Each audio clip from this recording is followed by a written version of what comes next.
bienvenue dans ma citadelle, je suis ravie de vous retrouver aujourd'hui pour une nouvelle vidéo qui sera sur les sorties littéraires du mois de septembre. Il y en a vraiment beaucoup. J'espère que au moment où je vous tourne cette vidéo, les dates n'auront pas bougé parce qu'il y a souvent quelques petites modifications suite aux pénuries de papier, de décalage de date avec les maisons d'édition. Donc on croise les doigts pour que tout se passe comme prévu.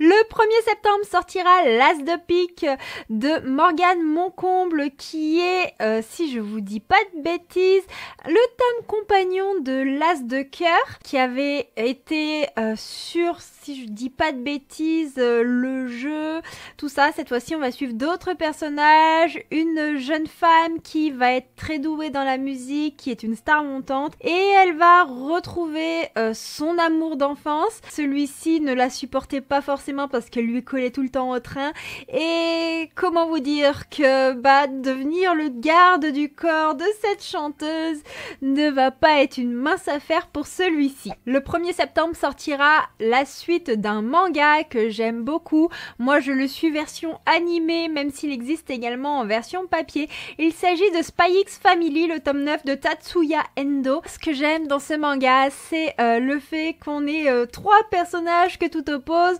On a une jeune fille qui est télépathe, mais personne ne le sait. On a un père de famille qui est en réalité un espion et une mère de famille qui est en réalité une tueuse à gages. Enfin voilà, je trouve le combo parfait, sachant que personne ne connaît les identités de l'autre. Ça fait un peu un style à la Mr. et Mrs. Smith. Le 2 septembre sortira Love and Fire de Andrea Hill et on va suivre un jeune homme au tout début qui a tout perdu, qui a vu sa maison brûlée et dans cet incendie ses parents sont morts. Il va être adopté, il va essayer de se reconstruire, il va totalement se créer une nouvelle vie et surtout son passé lui a donné la vocation de devenir pompier, sauf que des événements vont ressurgir et notre héros ne va avoir de cesse qu'à chercher celui qui a déclaré l'incendie de sa maison quand il était jeune et donc qui a assassiné ses parents. Toujours le 2 septembre sortira Nos scrupules de Minuit et demi. Cette fois-ci, on est dans une romance assez sombre. Si j'ai bien compris, nous allons suivre notre héros qui va tomber sous le charme de la copine de son meilleur ami. Il s'est passé des choses apparemment. Il y a l'air d'avoir des histoires d'addiction. De quelle forme, je ne sais pas. Suite à ça, il va se rapprocher de la copine de son meilleur ami. Ils vont danser ensemble. Et là, beaucoup de choses vont être bouleversées dans le quotidien. Il va y avoir une petite tension entre les deux amis et la copine de celui-ci et l'attirance que lui il a envers elle. Enfin voilà, ça va être un melting pot d'émotions, mais tout cela apparemment avec des thématiques très fortes qui risquent de faire vibrer les petits papillons dans le ventre. Toujours en ce 2 septembre, il y aura le tome 1 de Shadow City de Jen L. Grey qui sort et cette fois-ci nous serons plus dans un monde d'urban fantasy. Nous allons suivre une héroïne qui va partir à la poursuite de sa sœur qui va quitter un petit peu le domicile familial pour s'installer avec son copain, sauf que comme elle n'a plus personne, elle veut pas se retrouver livrée à elle-même. Et en allant à la poursuite de sa sœur, elle va assister à quelque chose d'assez inattendu. Un homme va l'attaquer et un autre va la sauver et c'est là qu'elle va être en plein milieu de plusieurs créatures surnaturelles et notamment l'homme qui pourrait possiblement compléter son âme. Le 6 septembre sortira Tant qu'il y a de l'amour de Sandrine Cohen et cette fois-ci nous allons suivre une mère de famille et ses enfants qui apparemment vivent un bonheur parfait. Ils vivent un peu à l'image de leur mère parce que nous avons une maman un petit peu fantasque avec un petit peu une énergie hors du commun. Mais en 2015, leur quotidien va être bouleversé. Tout ce qu'ils ont construit va s'écrouler et donc ils n'auront que les liens qui les unissent pour arriver à maintenir la barque à flot, si je peux dire ça comme ça. Ça a l'air d'être très émouvant, ça a l'air d'être une histoire contemporaine de vie assez forte et je vous avoue que moi quand j'ai lu ce résumé, j'ai été fortement intriguée. Pour la sortie suivante, je ne développe pas parce que vous connaissez au moins deux noms. Il s'agit du tome 2 de la BD Phobos qui sortira le 7 septembre de Victor Dixon, qui est l'adaptation des romans. Je vous avoue que je n'ai jamais lu les romans, mais je suis très curieuse de découvrir cet univers de façon graphique parce que moi c'est le genre de lecture que j'aime bien, vers lesquelles j'aime me tourner pour me détendre, me changer les idées et notamment des fois pour faire des pauses entre deux grosses lectures de fantasy. Une sortie de chez Rajo me fait très envie pour le 7 septembre. Il s'agit de Fable, premier tome, l'aventurière des mers de Adrienne Young. Et là, on va suivre une jeune femme assez atypique. C'est une fille de marchand, notamment d'un marchand qui a énormément de puissance, qui est lié un petit peu à la mer. Après la mort de sa maman, le père de la jeune fille l'a abandonnée. Pour survivre, elle va revendre des gemmes, mais son but ultime, c'est surtout quitter l'île sur laquelle elle est abandonnée depuis plusieurs années, sur laquelle elle est livrée seule à elle-même. C'est là qu'elle va rencontrer un autre marchand qui possède un navire. Elle va tout faire pour monter sur ce navire. Elle va faire la connaissance d'un équipage hors du commun, mais surtout, elle ne s'imaginait pas que cet équipage n'est absolument pas ce qu'il nie. Pareil. Une suite de saga arrivera toujours ce 7 septembre. C'est un manga qui m'intrigue depuis un long moment déjà. Une autrice de shoujo qui est une autrice que j'aime énormément, dont j'avais adoré notamment Our Little Secret. Donc là, il s'agit de Le Roi Démon et moi et nos 10 enfants, le tome 3. La sortie arrive bientôt. Je suis très curieuse de savoir ce que peut donner cette série de mangas. Personnellement, elle est dans ma wishlist et elle attend simplement un petit clic de ma part pour être découverte. On va rentrer dans un autre registre, mais ce sera toujours pour le 7 septembre. Cette fois-ci, nous serons plus dans un roman à suspense avec Ton jour viendra de Kimberly McCrae qui sera publié chez les éditions Hauteville. Moi qui suis très peu dans la lecture du thriller, les thrillers de chez Hauteville passent super bien avec moi et donc il me tente énormément. On va suivre un groupe d'amis qui se connaissent depuis toujours, mais ce groupe a eu un drame. Suite à ce drame, ils vont partir en vacances dans un chalet de montagne, surtout pour empêcher l'un des leurs de sombrer, notamment à une addiction. Sauf que ce séjour ne va absolument pas se passer comme prévu. Les gens du coin ont une dent contre les étrangers, notamment ceux qui viennent en vacances et tout ça, et de sombres secrets pourraient ressurgir du passé. Une sortie que je ne présente plus sur la chaîne avec un manga qui a beaucoup de peps, un manga dont je vous ai parlé maintes et maintes fois. Il s'agit de Iruma, l'école des démons de Osamu Nishi avec le tome 15 qui sortira pour le 7 septembre.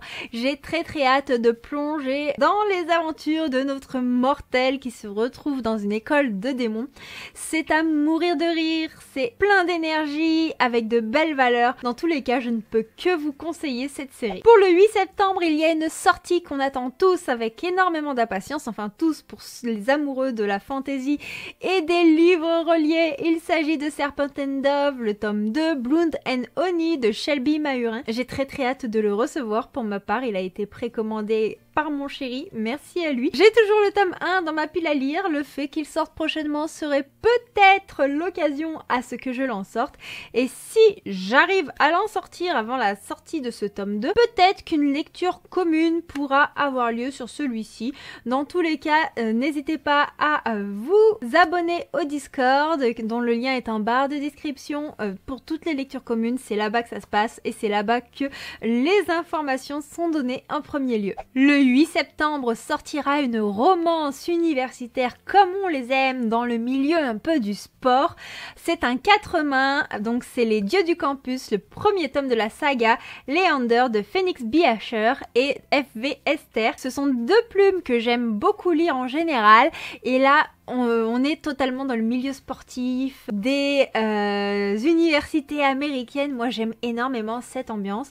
Nous allons avoir deux personnages que tout oppose, le quarterback adulé qui ne vit que pour son sport, et nous allons avoir l'héroïne qui est fille de pasteur. Voilà, je vous en dis pas plus, mais juste ça, moi ça me pique la curiosité. Le 9 septembre sort un livre de chez Inceptio, empreint de mystère, avec Emmeline Carline, le masque de lune de Eva de Carlan. Je l'ai reçu tout récemment en service presse, je pourrais vous en parler très prochainement, notamment le jour de sortie. J'ai très hâte de lire ce roman qui va mettre en avant deux héroïnes de deux époques différentes qui ont un destin apparemment en commun. Leurs vies n'ont rien à voir, leurs origines, quoi que ce soit, non, mais un fil ténu est tendu entre elles. Voilà, le mystère s'arrête là tout simplement. Après, bon bah, je peux pas vous en dire plus sur cette histoire, mais je vous en reparle très vite.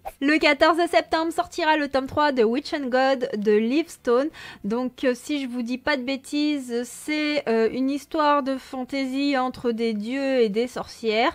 On pourrait très bien le deviner à partir du titre d'ailleurs, donc voilà, je vous apprends rien. Tout ce que je peux vous dire, c'est que c'est une série très appréciée. Moi, c'est une série qui est dans ma wishlist que j'aimerais beaucoup découvrir. Donc, pour ceux qui sont à jour, sachez que ça arrive très vite. En parlant de magie, le 14 septembre sortira le tome 10 de l'Atelier des sorciers de Kamomei Shirahama. Personnellement, j'ai très hâte de retrouver Coco, Maître Kifré et tout le petit membre de l'Atelier des sorciers.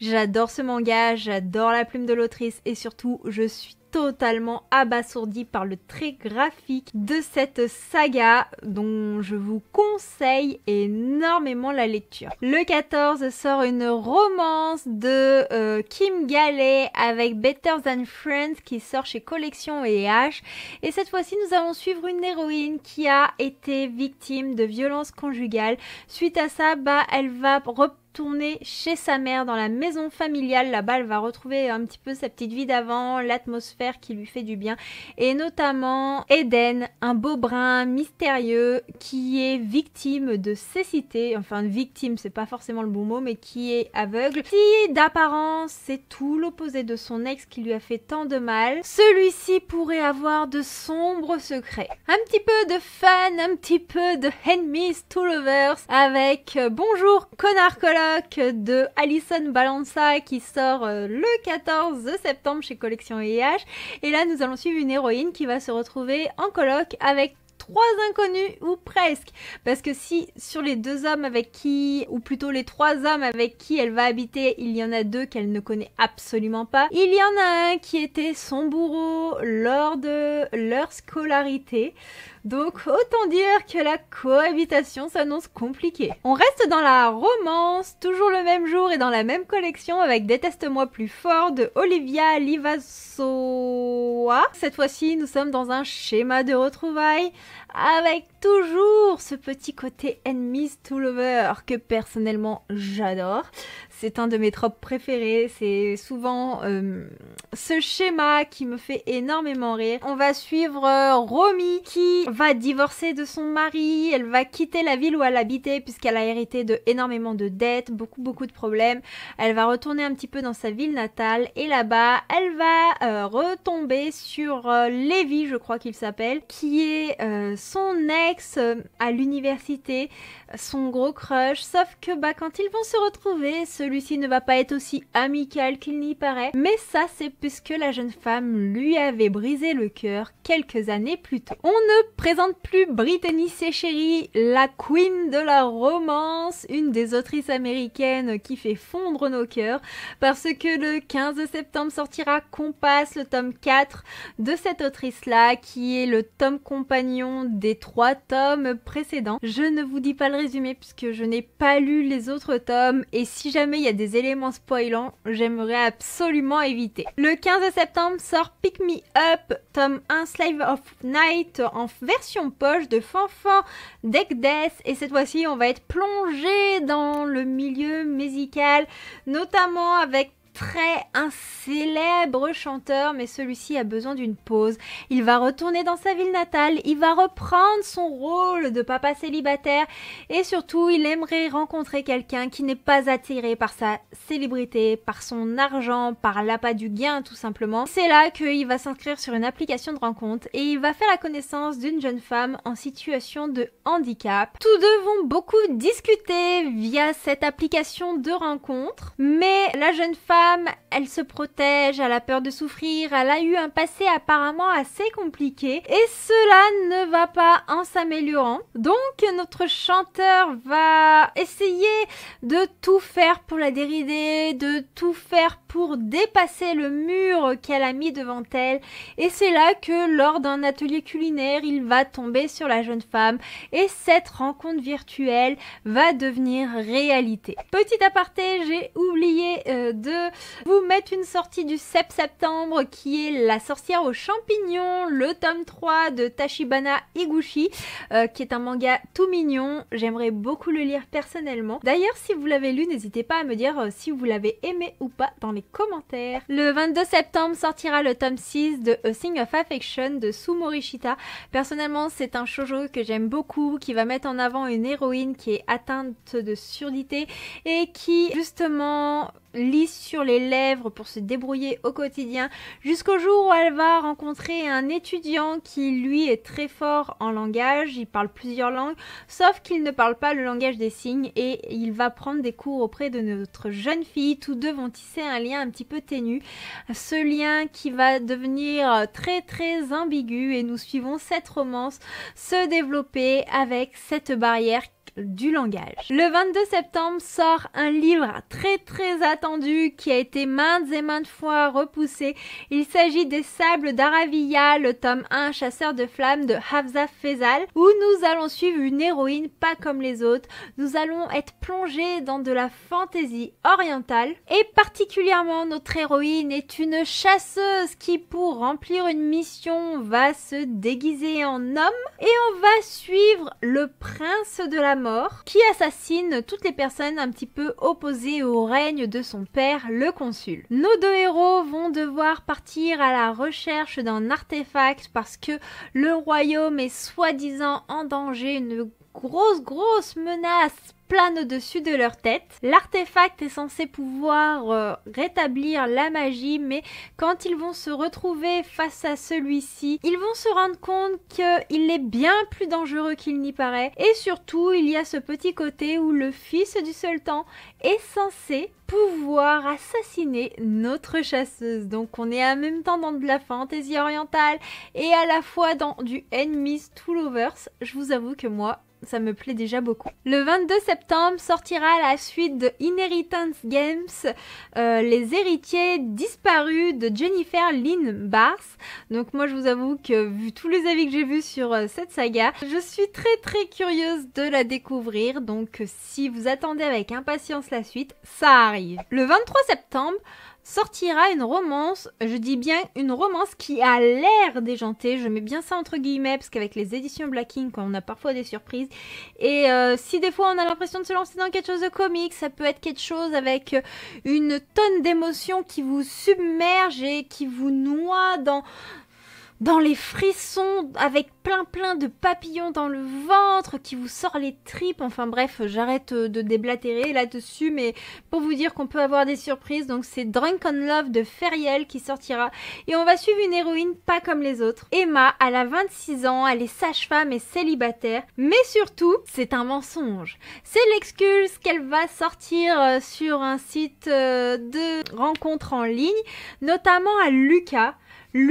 qui est son crush ultime de sa jeunesse. Donc elle va prendre l'avion pour aller le retrouver, le rencontrer en essayant de trouver une solution pour ne pas trop s'embourber dans ses mensonges. Sauf que elle n'avait pas prévu de se retrouver en plein désert, en plein milieu d'une grosse bringue. Et là, attendez, vous n'êtes pas prêts, elle va retrouver Sacha, son meilleur ami. Un autre fantôme de son passé qui est aussi lui très beau, très charismatique, voilà, avec cette aura de mystère qui lui tourne autour. Sauf que elle le retrouve, elle l'a aimé, mais elle l'a aussi trahi de la pire des façons.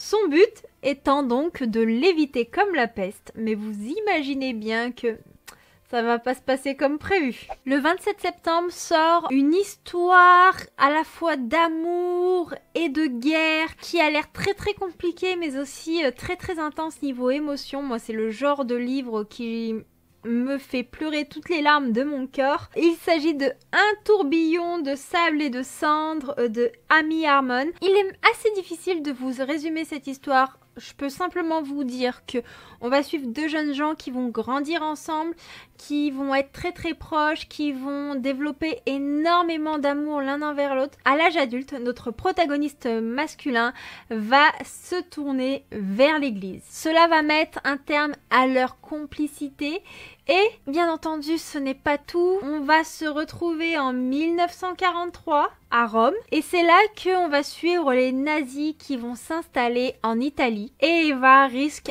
la déportation. La seule personne qui peut lui venir en aide, c'est son amour d'enfance et l'église. Voilà un petit peu cette histoire qui a l'air assez dure, assez émotionnelle et en même temps qui a l'air passionnante parce que même si on est dans une histoire d'amour, on a tout ce contexte historique qui a l'air hyper poignant, hyper intense.